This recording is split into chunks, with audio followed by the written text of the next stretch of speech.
வணக்கம். ராகவா விஷன் செய்திகளுக்காக ஆனந்தி.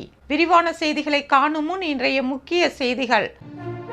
அனைத்து ரேஷன் அட்டைதாரர்களுக்கும் பொங்கல் பரிசு தொகுப்பு, முதலமைச்சர் ரங்கசாமி அறிவிப்பு. போலி மருந்து விவகாரம், முக்கிய குற்றவாளி உட்பட 2 பேர் நீதிமன்றத்தில் சரண். திருக்கனூர் அருகே வாலிபர் அடித்து கொலை, குற்றவாளிகளை கைது செய்ய கோரி கிராம மக்கள் போராட்டம். புதுவையில் விஜயின் பேச்சு கண்டிக்கத்தக்கது, உள்துறை அமைச்சர் நமச்சிவாயம் பேட்டி. இனி விரிவான செய்திகள். அனைத்து ரேஷன் அட்டைதாரர்களுக்கும் பொங்கல் பரிசு தொகுப்பு ஜனவரி மாதம் முதல் வழங்கப்படும் என்று முதலமைச்சர் ரங்கசாமி அறிவித்துள்ளார். புதுச்சேரியில் தீபாவளி மற்றும் பொங்கல் பண்டிகைக்கு அரசு சார்பில் பரிசு தொகுப்பு வழங்கப்பட்டு வருகிறது. கடந்த தீபாவளி பண்டிகைக்கு மளிகை பொருட்கள், எண்ணெய், சர்க்கரை உள்ளிட்ட பரிசு தொகுப்பு ரேஷன் அட்டைதாரர்களுக்கு ரேஷன் கடைகள் மூலம் வழங்கப்பட்டது. இந்நிலையில் பொங்கல் பண்டிகைக்கும் பொங்கல் பரிசு தொகுப்பு வழங்கப்படும் என்று முதலமைச்சர் ரங்கசாமி அறிவித்துள்ளார். புதுச்சேரியில் உள்ள அனைத்து ரேஷன் அட்டைதாரர்களுக்கும் இந்த பொங்கல் தொகுப்பு வழங்கப்படும். இந்த தொகுப்பில் பச்சரிசி, வெல்லம், முந்திரி, ஏலக்காய், பாசிப்பருப்பு என 750 ரூபாய் மதிப்பிலான பொருட்கள் வழங்கப்படும். இந்த பரிசு தொகுப்பு வழங்க டெண்டர் கோரப்பட்டுள்ளதாக முதலமைச்சர் ரங்கசாமி தெரிவித்துள்ளார். இந்த பரிசு தொகுப்பில் 4 கிலோ பச்சரிசி, 1 கிலோ நாட்டு சர்க்கரை, 1 கிலோ பாசிப்பருப்பு, 300 கிராம் பால் எண்ணெய், 1 லிட்டர் சூரியகாந்தி எண்ணெய் அடங்கிய பை வழங்கப்பட உள்ளது. புதுச்சேரியில் உள்ள அரசு ஊழியர்கள், கௌரவ ரேஷன் அட்டைதாரர்களை தவிர அனைத்து ரேஷன் அட்டைதாரர்களுக்கும் இந்த பரிசு தொகுப்பு வழங்கப்படும். இந்த பரிசு தொகுப்பு புதுச்சேரி, காரைக்கால், மாஹே மற்றும் ஏனாம் பகுதிகளில் உள்ள ரேஷன் கடைகள் மூலம் விநியோகிக்கப்பட உள்ளது. கான்பெட் நிறுவனம் மூலம் பரிசு தொகுப்பு கொள்முதல் பணியில் ஈடுபட்டுள்ளது. இதில் நெய் அரசின் கூட்டுறவு நிறுவனமான பான்லேவில் கொள்முதல் செய்யப்பட உள்ளது. போலி மருந்து விவகாரத்தில் முக்கிய குற்றவாளி உட்பட 2 பேர் நீதிமன்றத்தில் சரணடைந்துள்ளனர். புதுவையில் பிரபல மருந்து நிறுவனம் பெயரில் போலி மருந்துகள் தயாரிக்கப்பட்டு விற்பனை செய்வது குறித்து சிபிசிஐடி போலீசார் வழக்கு பதிவு செய்து ராணா உள்ளிட்ட 2 பேரை கைது செய்தனர். மேலும் ரெட்டியார்பாளையத்தில் வசிக்கும் மதுரையை சேர்ந்த ராஜா என்பவரை தேடி வருகின்றனர். ராஜா நடத்தி வந்த மேட்டுப்பாளையம் தொழிற்சாலை, குருமாம்பேட், திருபுவனை, தவளுக்குப்பம், இடையர்பாளையம் உள்ளிட்ட தொழிற்சாலைகள் சீல் வைக்கப்பட்டு அதிலிருந்த பல கோடி ரூபாய் மதிப்பிலான போலி மருந்துகள் பறிமுதல் செய்யப்பட்டன. மேலும் ரெட்டியார்பாளையத்தில் உள்ள ராஜாவின் வீட்டில் சோதனையிட்ட போது அங்கு சில முக்கிய ஆவணங்கள், தங்கம் மற்றும் வைர நகைகள், 20 லட்சம் ரூபாய் ரொக்கம், டைரி ஆகியவை பறிமுதல் செய்யப்பட்டது. இந்த வழக்கை விசாரித்து வரும் சிறப்பு புலனாய்வு குழு குற்றவாளிகளை பிடிக்க தீவிர தேடுதல் வேட்டையில் ஈடுபட்டுள்ளனர். இந்நிலையில் இன்று புதுச்சேரி நீதிமன்றத்தில் ராஜா மற்றும் போலி மருந்து சப்ளை செய்ய உதவிய சிவராந்தகத்தை சேர்ந்த விவேக் வெங்கடேஷ் ஆகிய இருவரும் இன்று புதுச்சேரி நீதிமன்றத்தில் சரணடைந்தனர். திருக்கனூர் அருகே வாலிபர் அடித்து கொலை செய்யப்பட்ட சம்பவத்தில் போலீஸ்காரர்கள் உட்பட 4 பேரை கைது செய்ய கோரி கிராம மக்கள் சாலை மறியலில் ஈடுபட்டனர். புதுவை திருக்கனூர் அருகே கூனிச்சம்பட்டு காலனி பகுதியை சேர்ந்தவர் ரமேஷ். இவர் நேற்று முன்தினம் கூனிச்சம்பட்டு சங்கராபரணி ஆற்று மேம்பாலத்திலிருந்து தனது வீடு நோக்கி இருசக்கர வாகனத்தில் சென்று கொண்டிருந்தார். அப்போது திருக்கனூரையொட்டிய தமிழக பகுதியான ஐவேலியை சேர்ந்த பிரதீப் மற்றும் அவரது நண்பர்கள் வீரமணி, வசந்தகுமார் மற்றும் 3 பேர் இருசக்கர வாகனத்தில் வந்தபோது அவர்கள் ஓட்டி வந்த இருசக்கர வாகனத்தில் ரமேஷ் ஓட்டி வந்த இருசக்கர வாகனமும் நேருக்கு நேர் மோதிக்கொண்டனர். இதில் இரு தரப்பினருக்கும் இடையில் வாக்குவாதம் ஏற்பட்டது. அப்போது பிரதீப், வீரமணி, வசந்தகுமார் மற்றும் இவர்களுடன் சேர்ந்த மற்றொருவரும் சேர்ந்து ரமேஷை சரமாரியாக தாக்கியுள்ளனர். இதில் காயமடைந்த ரமேஷை அங்கிருந்தவர்கள் மீட்டு சிகிச்சைக்காக மண்ணாடிப்பட்டு அரசு மருத்துவமனைக்கு கொண்டு சென்றனர். அங்கிருந்து மேல் சிகிச்சைக்காக ஜிப்மர் மருத்துவமனையில் அனுமதித்தனர். அங்கு சிகிச்சை பலனின்றி அவர் பரிதாபமாக உயிரிழந்தார். இது குறித்து திருக்கனூர் போலீசார் வழக்கு பதிவு செய்து விசாரணை நடத்தினர். இவர்களில் பிரதீப் வானூரில் தீயணைப்பு வீரராகவும், வீரமணி புதுச்சேரி IRBN போலீசாகவும், வசந்தகுமார் தமிழ்நாட்டில் போலீசாகவும் பணிபுரிந்து வருகின்றனர். இதற்கிடையே கொலையாளிகளை போலீஸ்காரர்களாகவும் தீயணைப்பு வீரராகவும் உள்ளதால் அவர்கள் மீது நடவடிக்கை எடுக்கவில்லை என்று கோரி கிராம மக்கள் இன்று திருக்கனூர் காவல் நிலையத்தை முற்றுகையிட்டு மறியல் போராட்டத்தில் ஈடுபட்டனர். இந்த போராட்டத்தில் விடுதலை சிறுத்தை கட்சியை சேர்ந்தவர்களும் கலந்து கொண்டனர். இதனால் அப்பகுதியில் பெரும் பதட்டமும் பரபரப்பும் ஏற்பட்டது. அவர்களிடம் போலீசார் சமாதான பேச்சுவார்த்தையில் ஈடுபட்டனர். புதுவையில் விஜயின் பேச்சு கண்டிக்கத்தக்கது என்று உள்துறை அமைச்சர் நமச்சிவாயம் தெரிவித்துள்ளார். உள்துறை அமைச்சர் நமச்சிவாயம் செய்தியாளர்களை சந்தித்தார். அப்பொழுது அவர் புதுச்சேரியில் போலி மருந்து சம்பந்தமாக எதிர்க்கட்சிகள் பல்வேறு குற்றச்சாட்டுகளை கூறி போராட்டத்தில் ஈடுபட்டு வருவதாகவும், போலி மருந்து சம்பந்தமாக 2012ஆம் ஆண்டு முன்னாள் முதலமைச்சர் நாராயணசாமி முதலமைச்சராக இருந்தபோது கம்பெனிகளுக்கு லைசன்ஸ் கொடுக்கப்பட்டு காங்கிரஸ் ஆட்சி காலத்தில்தான் போலி மருந்து அரசு கொள்முதல் செய்ததாகவும் அதனால் சிபிஐ கைது செய்து நடவடிக்கை எடுத்துள்ளது என்று விளக்கமளித்தார். போலி மருந்து விவகாரத்தில் அரசு எந்த பாரபட்சமும் இன்றி நடவடிக்கை எடுத்துள்ளதாகவும் யாரையும் காப்பாற்ற வேண்டிய அவசியம் தனக்கும் முதலமைச்சருக்கும் இல்லை என்று விளக்கமளித்தார். புதுச்சேரியில் நடைபெற்ற தமிழக வெற்றி கழக பொதுக்கூட்டத்தில் விஜய் புதுச்சேரி அரசு மீது பல்வேறு குற்றச்சாட்டுகளை கூறி சென்றிருப்பதாகவும் அதை வன்மையாக கண்டிப்பதாகவும் அந்த குற்றச்சாட்டுகளை மறுப்பதாகவும் தெரிவித்தார். புதுச்சேரியில் மாநில அந்தஸ்து சம்பந்தமாக 16 முறை தீர்மானம் நிறைவேற்றப்பட்டுள்ளது என்று கூறி மாநில அந்தஸ்து கோரிக்கை தற்போதுதான் வைத்த மாதிரியும் மத்திய அரசின் மீது குறை சொல்லி பரப்புரையில் பொய்யான குற்றச்சாட்டுகளை கூறியிருக்கிறார். அது கண்டிக்கத்தக்கது என்றும் அவர் தெரிவித்தார். ஓடும் பேருந்தில் மூதாட்டியிடம் நகை பறித்த பெண்ணை கைது செய்த போலீசார் அவரிடம் இருந்து தங்கக் கட்டிகளை பறிமுதல் செய்துள்ளனர். புதுச்சேரி அருகே உள்ள சோரப்பட்டு கிராமத்தை சேர்ந்த முதியவர்களான சம்பந்தம் மற்றும் அவரது மனைவி மலர்கொடி ஆகிய 2 பேரும் கடந்த 19ஆம் தேதி சோரப்பட்டு பகுதியில் இருந்து தனியார் பேருந்து மூலம் புதுவைக்கு வந்து கொண்டிருந்தனர். முருகா திரையரங்க சந்திப்பில் வந்து அவர்கள் இறங்கியுள்ளனர்.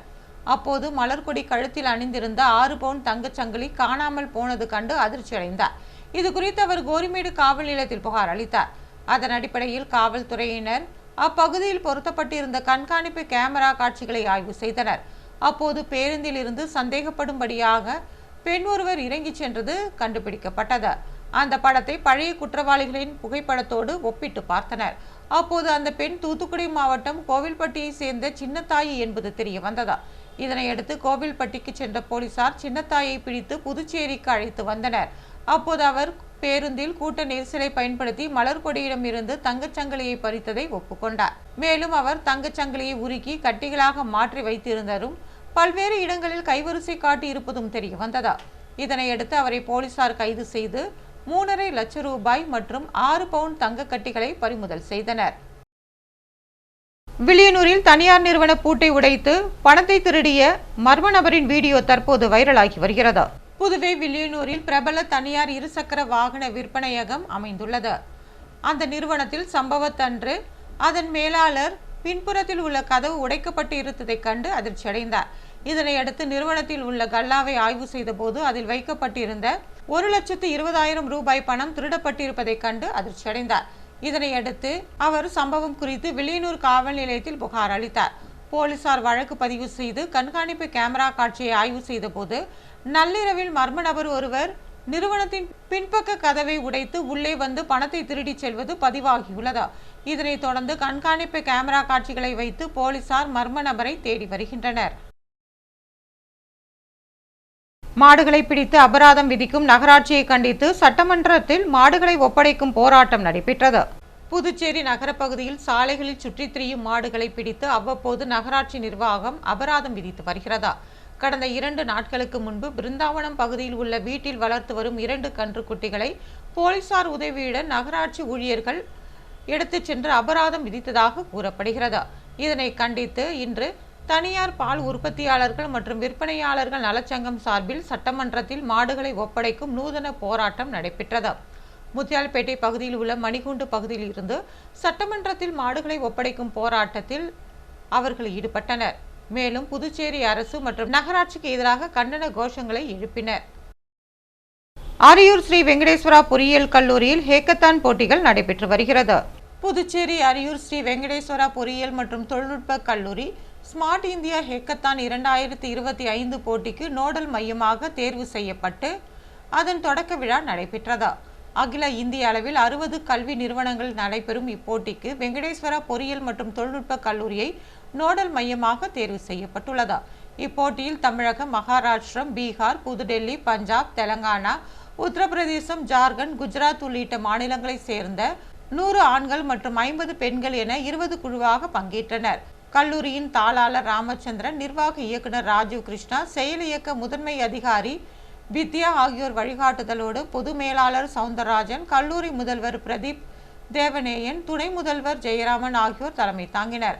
நோடல் மைய தலைவர் டெல்லியை சேர்ந்த பங்கஜ் பாண்டே மற்றும் நோடல் மைய அதிகாரி ரதிகா ஆகியோர் நிகழ்ச்சியை மேற்பார்வையிட்டனர். போட்டியில் பங்கேற்ற பல்வேறு குழுக்கள் இந்திய அரசின் சமூக நீதி மற்றும் அதிகாரமளித்தல் துறை, உள்நாட்டு விவகாரத்துறையின் நெருக்கடியான பிரச்சனைகள் குறித்து தீர்வு காண்பர்.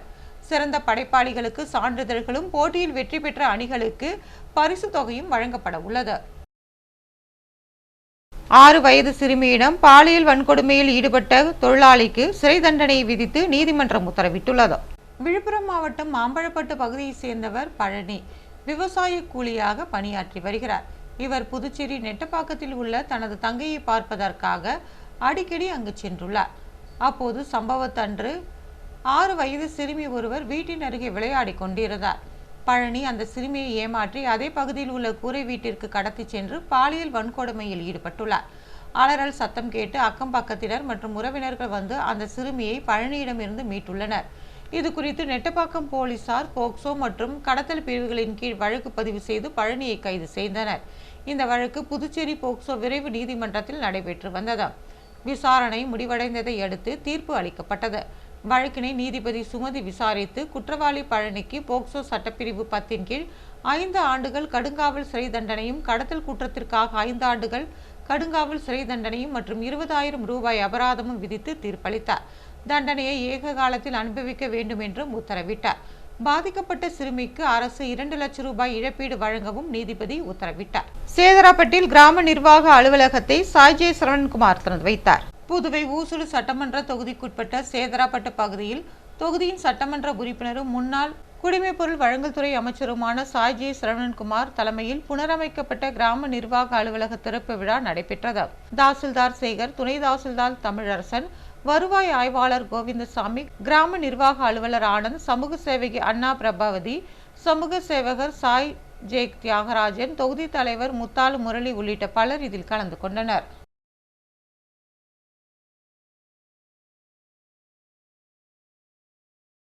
புதுச்சேரியில் தொடங்க இருக்கும் புதிய கட்சியின் பெயரை சார்லஸ் மார்டின் ஐநா மனித உரிமைகள் சபையில் அறிவித்தார். புதுச்சேரியில் ஆட்சியை பிடிக்கும் நோக்கத்தில் கடந்த சில மாதங்களாக பிரபல லாட்டரி அதிபர் சார்லஸ் மார்டினின் மகன் ஜோஸ் சார்லஸ் மார்டின் தேசிய மக்கள் மன்றம் என்ற பெயரில் அறக்கட்டளைகள் ஆரம்பித்து தொகுதி வாரியாக பல்வேறு நலத்திட்ட உதவிகளை வழங்கி வருகிறார். முக்கிய அரசியல் பிரபலங்களை தனது இயக்கத்தில் சேர்த்து அவர் தொடர்ந்து அரசியல் நடவடிக்கைகளில் ஈடுபட்டு வருகிறார். விரைவில் தனி கட்சி தொடங்க உள்ளதாக அவர் தெரிவித்திருந்தார். இந்நிலையில் மனித உரிமைகள் பரப்புதல் மற்றும் உலகளாவிய கல்வியின் சக்தி என்ற பொருளில் ஜெனீவா ஐக்கிய நாடுகள் சபை கூட்டத்தில் சமூக சேவகர் ஜோஸ் சார்லஸ் மார்டின் கலந்து கொண்டு பேசினார். அப்போது அவர் அக்கட்சியின் பெயரை அறிவித்தார். புதுச்சேரியில் லட்சிய ஜனநாயக கட்சியை துவக்க இருப்பதாகவும் அதில் அவர் தெரிவித்தார். ஆரம்ப சுகாதார நிலையங்களில் தரமான மருந்துகள் வழங்கப்படுகிறதா என்று சசிபாலன் அறக்கட்டளையினர் அதிகாரிகளிடம் கேட்டறிந்தனர். புதுச்சேரி நெட்டப்பாக்கம் ஆரம்ப சுகாதார நிலையத்தில் தடுப்பூசி செலுத்திய குழந்தை இறந்ததை தொடர்ந்து புதுச்சேரி உழவர்கரை சட்டமன்ற தொகுதிக்குட்பட்ட ரெட்டியார்பாளையம் ஆரம்ப சுகாதார நிலையத்தில் வழங்கப்படும் மருந்துகள், காலாவதி தேதிகள் மற்றும் சேமிப்பு முறைகள் குறித்து சசிபாலன் பாசறை அறக்கட்டளை சார்பாக வழக்கறிஞர் சசிபாலன் மற்றும் அவரது ஆதரவாளர்கள் சுகாதாரத்துறை அதிகாரிகள் மற்றும் மருத்துவர்களிடம் கேட்டறிந்தனர். மருந்துகளையும் ஆய்வு செய்து பொதுமக்களுக்கு உகந்த மருந்துகளா என்று அதிகாரிகளிடம் கேட்டறிந்தனர். ராஜச்சந்திர அறக்கட்டளை சார்பில் நடைபெற்ற மருத்துவ முகாமில் ஏராளமான மக்கள் கலந்து கொண்டு பயனடைந்தனர். புதுச்சேரி முத்தியால்பேட்டையில் உள்ள ராஜா சந்திர அறக்கட்டளை அலுவலகத்தில் இலவச மருத்துவ முகாம் நடைபெற்றது. பிம்ஸ் மருத்துவமனை மருத்துவர்கள் மூலம் இந்த நிகழ்ச்சி நடைபெற்றது. அறக்கட்டளை நிறுவனர் ராஜா சந்திரு இதனை தொடக்கி வைத்தார். இதில் கலந்து கொண்ட மக்களுக்கு இரத்த அழுத்தம், நீரிழிவு நோய் உள்ளிட்ட மருத்துவ பரிசோதனைகள் செய்யப்பட்டது. மருத்துவர்களின் ஆலோசனைகளும் மருந்துகளும் இலவசமாக வழங்கப்பட்டன. இதில் ஏராளமானோர் கலந்து கொண்டு பயனடைந்தனர். இதனைத் தொடர்ந்து செய்தியாளர்களை சந்தித்த ராஜா சந்திரு, முத்தியால்பேட்டை தொகுதி மக்கள் அனைவரும் ராஜா சந்திர அறக்கட்டளை அலுவலகத்தில் வாரம் 2 முறை புதன், வியாழன் ஆகிய நாட்களில் இலவச மருத்துவ முகாமை பயன்படுத்திக் கொள்ளலாம் என்று தெரிவித்துள்ளார். மருந்துகள் இலவசமாக வழங்கப்படுவதாகவும் அவர் கூறினார். முத்தியால்பேட்டை தொகுதியில் இலவச நாட்காட்டி வழங்கும் பணியை எதிர்க்கட்சித் தலைவர் சிவா தொடங்கி வைத்தார். புதுச்சேரி முத்தியால்பேட்டை தொகுதி மக்களுக்கு திமுக சார்பில் தலைமை பொதுக்குழு உறுப்பினர் பிரபாகரன் ஏற்பாட்டில் 2026ஆம் ஆண்டிற்கான நாட்காட்டி வழங்கும் நிகழ்ச்சி நடைபெற்றதா. இதில் சிறப்பு விருந்தினராக சட்டமன்ற எதிர்க்கட்சித் தலைவர் சிவா கலந்து கொண்டு வீடு வீடாக சென்று நாட்காட்டிகளை வழங்கி புத்தாண்டு மற்றும் கிறிஸ்துமஸ் வாழ்த்துக்களை தெரிவித்தார். முத்தியால்பேட்டை தொகுதி முழுவதும் சுமார் 10,000 குடும்பங்களுக்கு இந்த நாட்காட்டிகள் வழங்கப்பட உள்ளது.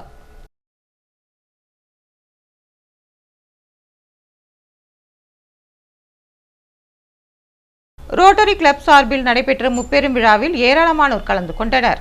புதுச்சேரி முத்துப்பிள்ளைப்பாளையம் பகுதியில் அமைந்துள்ள ஸ்டார் இன்டர்நேஷனல் பள்ளியில் rotary club of Pondicherry shine ஏற்பாட்டில் ரோட்டரி மாவட்டம் 2981 சிக்னேச்சர் ப்ராஜெக்ட் சார்பில் நேர்மை அங்காடி பல் மருத்துவம் கிறிஸ்துமஸ் கொண்டாட்டம் என்ற முப்பெரும் விழா கொண்டாடப்பட்டது.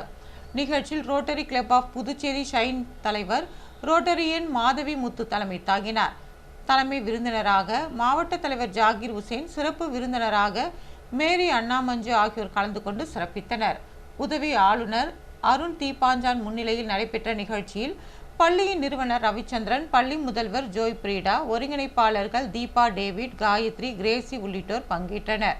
இதில் பள்ளி மாணவ மாணவியர் ஆர்வமுடன் கலந்து கொண்டனர். புதுவையில் இன்றைய தங்கம் மற்றும் வெள்ளி விலை விவரம்.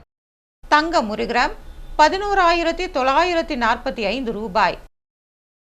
ஒரு சவரன் தங்கம் 95,560 ரூபாய். வெள்ளி 10 கிராம் 2,040 ரூபாய். மீண்டும் இன்றைய முக்கிய செய்திகள். அனைத்து ரேஷன் அட்டைதாரர்களுக்கும் பொங்கல் பரிசு தொகுப்பு, முதலமைச்சர் ரங்கசாமி அறிவிப்பு.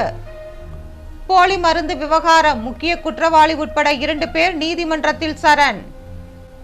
திருக்கனூர் அருகே வாலிபர் அடித்து கொலை, குற்றவாளிகளை கைது செய்ய கோரி கிராம மக்கள் போராட்டம். புதுவையில் விஜயின் பேச்சு கண்டிக்கத்தக்கது, உள்துறை அமைச்சர் நமச்சிவாயம் பேட்டி. இத்துடன் செய்திகள் நிறைவு பெறுகிறது. வணக்கம்.